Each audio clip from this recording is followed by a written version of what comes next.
46 as it is గా ఉంచుతాం అదే మాట చెప్పండి చెప్పండి కదా అంతే కదా అట్లా చెప్తారు సార్ ఇప్పుడు ప్రతిపక్షంలో ఉన్నప్పుడు ఒక మాట సార్ చెప్పని సార్ చెప్తే కదా తర్వాత మనం ఎందుకు తెలుసుకుంటాం ఎంపీ ఎలక్షన్లు ఉన్నాయి స్థానిక ఎన్నికలు ఉన్నాయి తర్వాత కథక్కలి భరతనాట్యం మనం కూడా ఆడతాం కదా సార్ మనకు కూడా వచ్చు కదా ఇప్పుడు అది తేల్చకుండా అనిశ్చితమైన పరిస్థితిలో ఇంకా కొంతకాలం కొనసాగిస్తూ అంటే తెలిసిన ఒక అబ్బాయి అదే జియో 46 సంబంధించి అడవులకు పొమ్మంటారా నక్సలైట్కి అమ్మంటారా నా వీడియో వైరల్ అవుతుంది అదే కదా మరి ఇప్పుడు వాళ్ళని అడవులకు పంపించే బదులు అడవులకు పోయి తుపాకీ పట్టే బదులు సార్ గీడ జాబ్ ఇస్తే కానిస్టేబుల్ తుపాకీ పడతారు కదా ఈ తుపాకీ పట్టిన బెటర్ ఆ తుపాకీ పట్టడం కంటే ఇప్పుడు 46 విషయంలో కూడా ఒక నిర్ణయం చేయొచ్చు అదేంత పెద్ద జటిలమైన సమస్య కాదు దాన్ని సరిదిద్దొచ్చు దాంట్లో ఉన్నటువంటి లోపాలను తీసుకొని మీలాంటి వాళ్ళతో పిలిచి మాట్లాడితే నాలంటే ఎందుకు సార్ నేను పనికిరాను ఓకే రైట్ నేను ఐ నో ఇంట్రెస్ట్ మీరు పనికి రాకపోతే ఎవడు పనికిరాడు వాళ్ళకు నచ్చిన మేధావులతోనే పెట్టుకోమన్నాడు సార్ ఇప్పుడు వాళ్ళకి నచ్చిన మేధావులతోనే చర్చ ఇవ్వండి ఇప్పుడు అట్లా అంటే మరి ఫర్ ఎగ్జాంపుల్ సార్ ధరణి మీద కొట్లాడేది మనం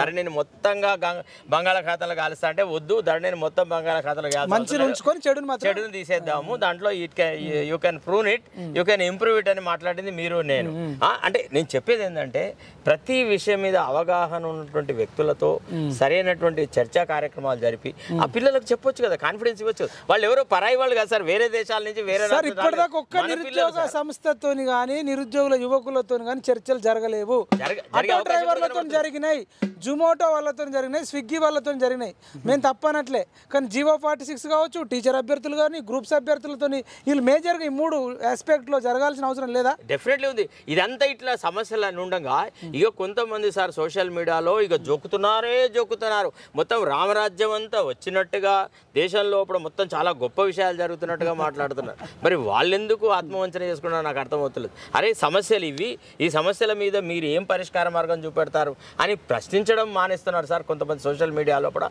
ఏమన్నంటే కథం కేసీఆర్ పరిపాలన సూపర్ ఉండింది అని ఒకడు ఇప్పుడు ఏమో మొత్తం రామరాజ్యం వచ్చేసింది ఇక ప్రతి ఎండిన చెట్టుకు చిగురు వచ్చిందని ఇప్పుడు వీళ్ళు కేసీఆర్ అనుచరులుగా వచ్చే స్పెషల్గా వాంటెడ్గా మీరు అన్నట్టు నాకు పొద్దున 4 గంటల నుంచి మోత మొదలవుతుంది రాత్రి పడుకునే వరకు పడుకున్న తర్వాత కూడా రోజుకు దాదాపు ఒక 1000 కాల్స్ మాకు రైతు బంధు రాలేదు కేసీఆర్ గెలిస్తే మాకు రైతు బంధు పడేది నువ్వు కాదు సార్ ముసలోళ్ళు కాళ్ళు మొక్కినావు మిర్చి తోటలలోకి వెళ్ళి మొక్కినావు నువ్వు కాళ్ళు మొక్కడం వల్లనే మేము కాంగ్రెస్కి వేసినాం అంటే వాడు నిజంగా వేసిండే లేదో ఆ టీఆర్ఎస్ చేసినోడు కూడా నాకు ఒక ఆయన ఫోన్ చేసి నేను యాదవ్ల పరువు ప్రతిష్టలని మైపాల్ యాదవ్ తీసేసినాడు అందరికి ఎవడు పడితే వాళ్ళకి కాళ్ళు మొక్కి మాట మాట్లాడినాడు సార్ చాలా బాధాకరం అనిపిస్తుంది అనమాట కాదు ఇప్పుడు వీళ్ళు ఫోన్లు లేపారు ఎమ్మెల్యేలు ఇప్పుడు మనం ఏంది ఈ కేసీఆర్ అంటోడు వస్తే నిరుద్యోగులు మళ్ళీ చచ్చిపోతారు పేదోడు చచ్చిపోతాడు బతికే పరిస్థితి లేదని అమ్మ కాలు మోగుతున్నాం దండం పెడదాం మాకు ఒక్క అవకాశం మా మాట నమ్మండి ఎవడు గెలిచినా పెన్షన్ వస్తుంది ఎవడు గెలిచినా రైతు బంధు వస్తుంది కానీ అవతలోడు గెలిస్తే రైతు బంధు పెన్షన్ తర్వాత జాబ్ కూడా వస్తుంది ఈ కేసీఆర్ గెలిస్తే కేవలం రైతు బంధు పెన్షన్ వస్తుంది అంటే అమ్మ బిడ్డ మాకు అన్నీ వస్తాయి అన్నారు అది కదండి బెల్ట్ షాపుల మీద ఇంతవరకు ఒక నరికేస్తా కొరికేస్తాను నిజంగా కొరుకుతుండా లేదా అన్ని బెల్ట్ షాపులు ఐసీగా ఉన్నాయి అసలు యాక్చువల్లీ అన్ని రన్ అవుతుంది విచ్చలవిడిగా రన్ అవుతుంది అప్పటికి ఇప్పటికి ఏం తేడా లేదు బెల్ట్ షాపుల విషయం లోపల పేపర్ స్టేట్మెంట్లకే సరిపోతుందా అంతే కదా ఎక్కడ ఇప్పుడు గిన్ని బెల్ట్ షాపులను బంద్ చేయించినాం అని ఆ ఎక్సైజ్ కమిషనర్ చెప్పాలి డేటా ఆఫీసర్లు ఎవరో చెప్పాలి కదా ఇగో ఇన్ని బెల్ట్ షాపులు ఉన్నాయి అంతేందుకు మన 31st రోజు రాత్రి 12 గంటల దాకా కూడా అమ్మిరని 650-700 కోట్ల ఆదాయం వచ్చింది సార్ 31st 29th వాటిలలో ఆదాయం పక్కన పెడితే సార్ వీళ్ళు రాత్రి ఎప్పటిదాకా పర్మిషన్ ఇచ్చారు అదే 1 o'clock వరకు పర్మిషన్ 12 o'clock ఇచ్చినారు కానీ లిటరల్ గా 1 o'clock వరకు ఆనాడు వైన్ షాపులు రన్ చేస్తారు ఇప్పుడు తాగిన డబ్బులన్నా రైతు బంద్ వేస్తే అయిపోతుంది కదా చెప్పేది అదే కదా ఎట్లా మీరు తాగేటోళ్ళు కొంత ఎక్కువ తాగమని అడుగుతారేంది కరెక్ట్ అదే కదా ఇప్పుడు రైతు బంద్ కావాలంటే 4 బాటిల్ ఎక్కువ కొనుక్కోవాలి అదే కదా సార్ కొంతమంది యువకులు అడుగుతున్న ప్రశ్నలు ఏంటంటే అరే నువ్వు అన్ని ఛానళ్లతో మాట్లాడినావు కదా తీసుకొచ్చినావు కదరా పలానాయన పలానా మరి ఇప్పుడు మేము అందరం ఇట్లా నాశనంగా ఇప్పుడే రామరాజ్యం వచ్చిందని ఫలానాయన ఇట్లా ప్రచారం చేస్తున్నాడు దీనికి నీ సమాధానం ఏంద్రా నువ్వు పోయి చెప్పవా అంటారు నన్ను అరైతురు అన్నారు సార్ యువత అసలు యాక్చువల్లీ వాళ్ళ వయసు తారతమ్యత కూడా మర్చిపోతుంది అంటే వాళ్ళు ఎంత ఫ్రస్ట్రేషన్ నన్ను తిడుతున్నారు అనేది కాదు కానీ వాళ్ళ ఫ్రస్ట్రేషన్ చూస్తే చాలా బాధాకరం ఉంది ఇంకా ఇప్పుడు అయిపోతుంది రేపు ఇప్పుడు ఏం చేద్దాం మరి ఇప్పుడు ఇట్లా ఈ తిట్టేటోళ్ళకి కూడా ఒకటి చెప్తున్నాం, రైతు బంధు గురించి అడగాల్సిందే, వృద్ధాప్య పెన్షన్ అడగాల్సిందే, జాబ్ గురించి అడగాల్సిందే. అట్లనే ఒక పాము అక్కడ ములుగుతుంది, అది 6 లక్షల కోట్లు అప్పు చేసింది ఆ పాము. మనకు మంచికి 6 లక్షల కోట్లు అంటే కోటి కుటుంబాలంటే కుటుంబానికి 6 లక్షల అప్పు. ఆ పామును కూడా మనం అడగాలి. అదేవిధంగా పాము మనకు నిరుద్యోగ భృతి ఇస్తా అని 5 ఏళ్ళు ఇవ్వలేదు, ఆ డబ్బులు కూడా పాము దగ్గర ఉన్నాయి. ఆ పాము ఫామ్ హౌస్లోకి వెళ్ళి తీసుకురావాల్సిన బాధ్యత ఉంది. ఎందుకంటే ఎస్పెషల్గా ఈ బీఆర్ఎస్ రిలేటెడ్ వాళ్ళకి అడుగుతున్నా, వీళ్ళని అడగాల్సిందే, వాళ్ళని అడగాల్సిందే. కేవలం వీళ్ళని మాత్రమే అడుగుతాం, వాళ్ళని మాత్రం అడగమంటే ఇక రెచ్చిపోతే మాత్రం మా నెంబర్లు దొరికిందని చెప్పి ఏ రాత్రి ఆ రాత్రి ఫోన్లు చేసేసి మీరే అమలు పరచండి, ఏదో రేవంత్ రెడ్డి మన నేతృత్వంలో ఇదేందండి నాకు అర్థమవుతుంది. సోషల్ మీడియాలో పనిచేసిన పాపానికి ఈనాడు ప్రజలు అడిగే ప్రశ్నలకు సమాధానాలు చెప్పలేకపోతున్నాం. కాదు సార్, మరి వీళ్ళు కూడా ఎప్పుడు లేదు. ఇప్పుడు ఈ దుర్మార్గుడు కరోనా వచ్చి వరదలు వచ్చినప్పుడు మంచికి 10,000 ఫటాఫట్ వేస్తున్నాడు. ఆ పాపిస్టోడికి ఒక్కడు ఫోన్ చేయలే. వాడు ఇప్పుడు నెల పోయింది, 2 నెలలు పోయింది, 6 నెలలు పోయింది, ఏడాది అయింది, 2 ఏళ్ళు అయింది. జిహెచ్ఎంసీ వరదలు అయిపోయినాయి. ఇప్పుడు మెయిన్ ఎలక్షన్ వచ్చినా ఆ కల్వకుంట్ల పాముకు కూడా చేయాలి కదా, 10,000 వేస్తున్నావు కదా. అట్లా ఖమ్మం భద్రాచలం ఏరియాలో వరదలు వచ్చినాయి. అప్పుడు కూడా తెలుసా, మా దగ్గర బ్యాక్ వాటర్ వచ్చి 4 డేస్ వరకు వాటర్ మొత్తం ఇండ్లలో ఉండిపోయినాయి. బెడ్ల పైన ఎక్కి వాళ్ళు వంట చేసుకొని తిన్నారు, ఏడ్చినారు, చాలా పరిస్థితి క్లిష్టంగా ఉండే. ఒక్క రోజు కూడా బాల్కా సుమన్కి ఫోన్ చేసిన దాఖలాలు లేవు. ఇప్పుడు చిన్న విషయం వస్తే ఏమైంది వివేక్ చెప్పండి, మాకు ఫోన్ వివేక్ తో మాట్లాడండి. మీరు వచ్చి మాట్లాడినారు కదా, ఇప్పుడు మాట్లాడండి వివేక్ సార్ తో. ఎందుకు మాట్లాడట్లేదు?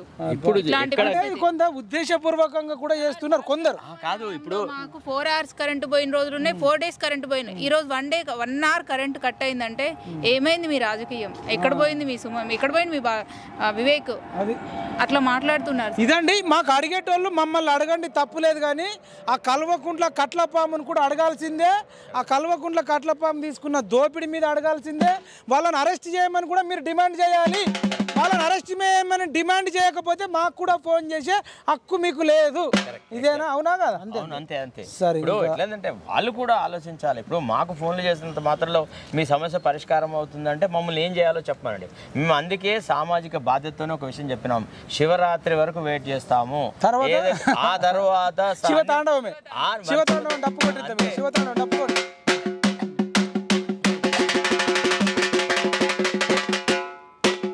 కొట్టాల శివతాండవం.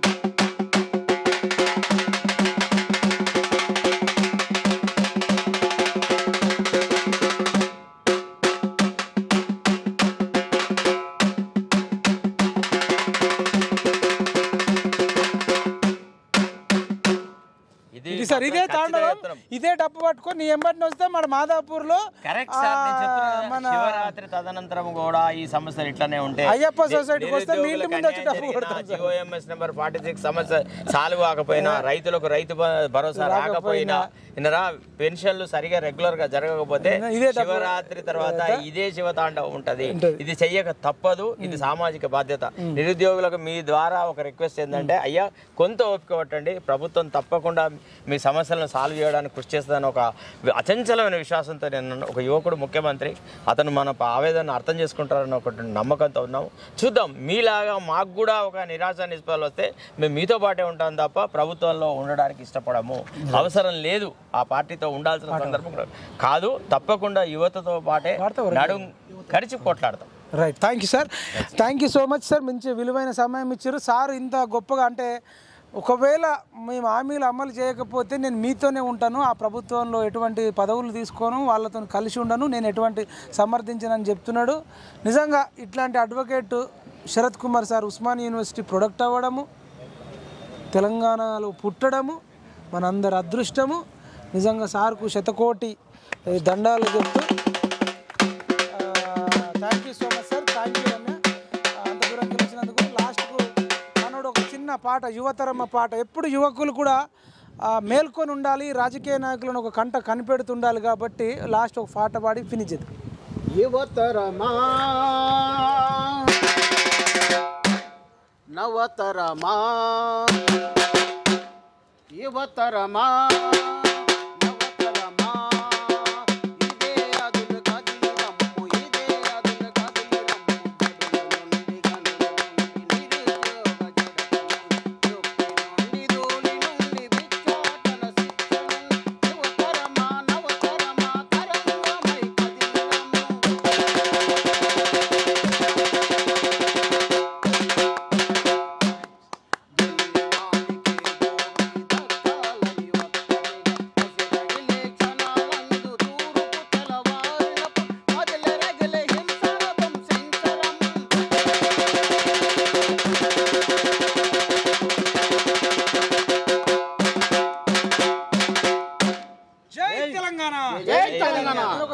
చేస్తే 2 స్టెప్లు చెప్పాలి. అరెస్ట్ చేయాలి, అరెస్ట్ చేయాలి, అవినీతి పరులను అరెస్ట్ చేయాలి, అరెస్ట్ చేయాలి, అరెస్ట్ చేయాలి, అవినీతి పరులను అరెస్ట్ చేయాలి, ఇన్వెస్టిగేట్ చేయాలి, ఇన్వెస్టిగేట్ చేయాలి, అవినీతి పరులను అరెస్ట్ చేయాలి, అరెస్ట్ చేయాలి, అరెస్ట్ చేయాలి, అవినీతి పరులను అరెస్ట్ చేయాలి, శిక్షించాలి, శిక్షించాలి, అవినీతి పరులను శిక్షించాలి, శిక్షించాలి, శిక్షించాలి, అవినీతి పరులను శిక్షించాలి, శిక్షించాలి, శిక్షించాలి, అవినీతి పరులను శిక్షించాలి. జై తెలంగాణ, జై తెలంగాణ, జై జవాన్, జై కిసాన్, జై హింద్. జై హింద్.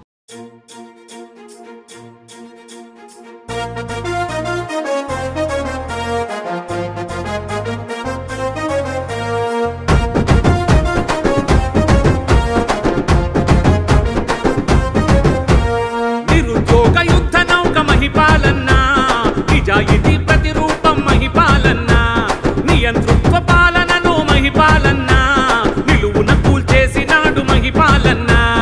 ఒంటరిగా మొదలైనది తన పయనం, ఎందరికో అయ్యింది ఆదర్శం. ఒంటరిగా మొదలైనది తన పయనం, ఎందరికో అయ్యింది ఆదర్శం. జై జై జై జై మహిపాలన్న, నీ వెంటే కదిలింది విద్యార్థుల సేన. జై జై